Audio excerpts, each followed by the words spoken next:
आज सवेरे सवेरे मेरे मन में विचार आया कि आदमी का जो बिहेवियर है वो काहे से गवर्न होता है।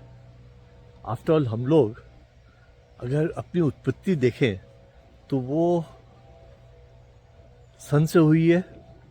सन से ब्रह्मांड बना, ब्रह्मांड से उस पर प्लैनेट्स बने और प्लैनेट पर हम आए।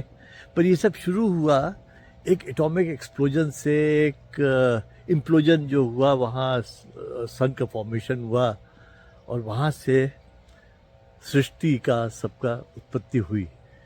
तो हम भी एक एटॉमिक पार्टिकल के रूप में इस पृथ्वी पे हैं, क्योंकि सबसे छोटा कण एटम कहा जाता है, अणु, और हम सब उसी के पार्ट हैं। तो कहीं ना कहीं हमारा नेचर जो हम एनालाइज करते हैं अपने बहुत सतही रूप से देखते हैं नेचर को, पर अगर हम उसकी गूढ़ता में जाएं तो मुझे लगता है कि हम देखेंगे कि हम कहीं ना कहीं परमाणु और अणु के बिहेवियर से जुड़े हुए हैं। अब अगर हम एटॉमिक एनर्जी का कोरिलेशन अपनी ज़िंदगी में देखें तो हमारे माता पिता का मिलन is like a fusion in terms of atomic energy, और बच्चे की उत्पत्ति इज़ लाइक फिशन, या जो आदमियों का कॉन्ग्रेगेशन होता है, आदमी लोग जुड़ते हैं, एक मास बनता है, that is like critical mass पर जाके, और वो फिर विघटन हो जाता है, उनका दो में बढ़ जाते हैं।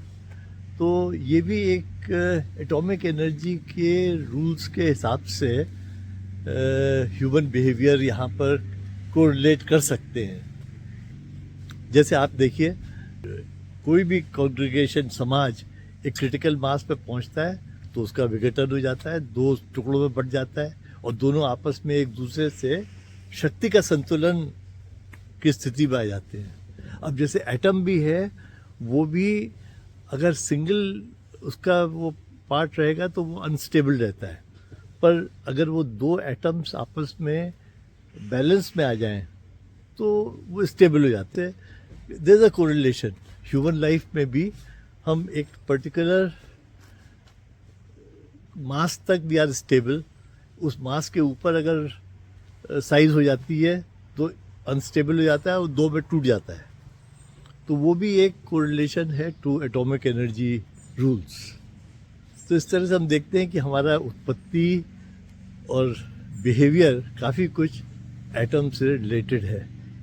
मैं कई दफ़े बैठ के जो जाड़ों में धूल उड़ाते हैं, सफाई करते हैं कर्मचारी, और धूल उड़ती है हवा में, मैं उसको बड़े ध्यान से देखता हूँ। मुझे लगता है जो पार्टिकल हवा में उड़ते रहते हैं, हम उन्हीं पार्टिकल जैसे हम हैं, और हम दुनिया में इधर उधर घूमते रहते हैं, एक दूसरे से टकराते रहते हैं, और उस टकराहट के बाद जो है कहीं से कहीं चले जाते हैं।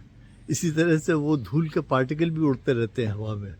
तो हम भी एक एटम की तरह से ही हमारा मूवमेंट है, अगर हम उसको उस एंगल से देखें। तो human behaviour is very much like atom.